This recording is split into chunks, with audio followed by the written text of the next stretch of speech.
ஒரு சிறிய சிறுவன் தன் கைகளில் 2 ஆப்பிள்களை பிடித்துக் கொண்டிருந்தான். அவனிடம் வந்த அவனுடைய அம்மா மென்மையான குரலில் கேட்டாள், கண்ணா, நீ 2 ஆப்பிள் வைத்திருக்கிறாய், ஒன்று அம்மாவுக்கு கொடுக்க மாட்டாயா?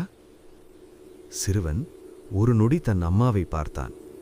அடுத்த நிமிடம் ஒரு ஆப்பிளை கடித்தான். உடனே மற்றொரு ஆப்பிளையும் கடித்தான்.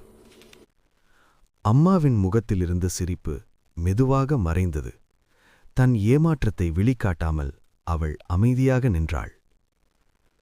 அந்த நொடியில்தான் சிறுவன் தன் அம்மாவை பார்த்து சொன்னான், அம்மா, இந்த ஆப்பிள் தான் ரொம்ப இனிப்பா இருக்கு, நீ இதை எடுத்துக்க. அந்த நொடியிலே அம்மாவின் கண்களில் மகிழ்ச்சி.